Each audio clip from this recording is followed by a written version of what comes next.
Chief, what's the latest you can provide for us?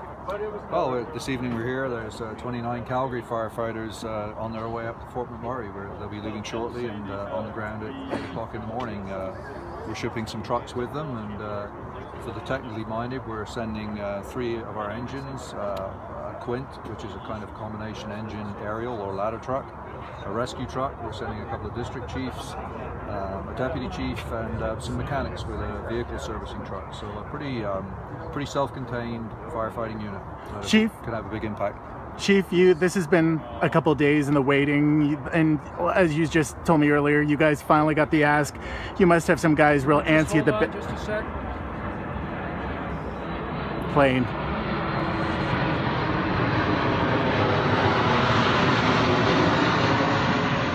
You must have some guys pretty antsy, ready to help where they can. Yeah, I mean, since certainly for over 24 hours now, we've pretty much been ready to do this, and we've just been waiting for the nod. And I think Chief Sampson talked about it. I talked about it last night in terms of we're not about to self-dispatch as many agencies have. That creates almost as many problems as it resolves. If you just have trucks just deciding they're going to go of their own accord and show up, expecting support, expecting some kind of command structure, it really doesn't work very well. So this is an orderly response to a request from Fort McMurray through the province, as it should be. Did you know where they're going exactly? No, they'll meet at a staging area in Fort McMurray, and I'm sure command of the day tomorrow will make some decisions about where best to deploy our resources. When are you hoping to have boots on the ground, ready to go? 8 o'clock in the morning. What is sort of that game plan? Because you guys aren't in Calgary, you guys were in charge of the situation. So do you kind of let the guys in Fort McMurray say, you guys go here and away you go? Ultimately, at a high level, that's what happens. I mean, there's a command structure in place into Fort McMurray, and we all train under the same structure. It's called an incident command structure. So we'll fit into that structure very well. But what we're being very conscious of is we're sending our own supervisors, kind of the middle management layer, if you like, for the safety of our personnel. And we're sending a pretty capable force here that we believe can be deployed very effectively. And having supervisors who are very familiar with the style of tactics we use and the equipment we use, I think will just add value to the operation. You mentioned 350 names on the list at committee today. Are you kind of keeping those guys in mind in case the need increases? Sure we are, and actually that's grown. I got back from committee and it was over 400, and by now it actually may be more. I'm sorry I haven't checked, but it's a pretty phenomenal outpouring of support here, people stepping up to the plate to spend a few days away from their family, but more importantly, supporting another community in Alberta.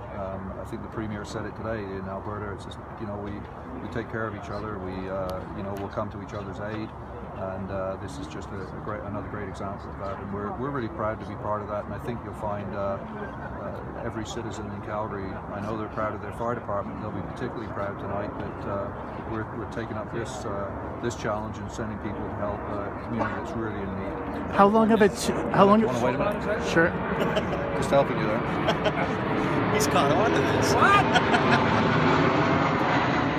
How long of a tour are these guys signing up for, and do you expect a second batch may leave shortly? We've been told to expect a second batch, and these folks will be around until probably we'll bring them back on Sunday. These firefighters are actually scheduled to work in Calgary again on Monday, so we'd like to get them back in time for a good night's sleep, spend some time with their family on Sunday before coming back to work in Calgary on Monday morning. How important is that, I'll call it shift work, I know it's not shift work, but making sure that these guys are not burning themselves out while they're up there as well? Well, certainly. I mean, again, that's the reason we have our supervisors with them. We're very familiar with kind of what we call rehab protocols, making sure we keep an eye on our people, making sure we don't get people into trouble with heat exhaustion, heat stroke, keeping an eye on their well-being in general, making sure they're hydrating. That's just something we do all the time in Calgary, and we want to make sure that every protection that's in place for these firefighters in Calgary is actually going with them to Fort McMurray so that they're absolutely safe. And I think Calgarians would expect nothing less. What kinds of, obviously you're bringing manpower, but what kinds of supplies you guys bringing along for the ride? For the most part, we're taking our trucks fully loaded with all the equipment we take. I know we've got some fluids on board to take extra We don't actually have a ton of room to take a lot of extra stuff, and we're aware already that there's a fairly significant structure that's getting up to speed up there to supply us with things like fuel and disposables. This won't be all we send. If our people tell us they need more, we'll certainly be sending more resources, and or at least sourcing those resources in Fort McMurray.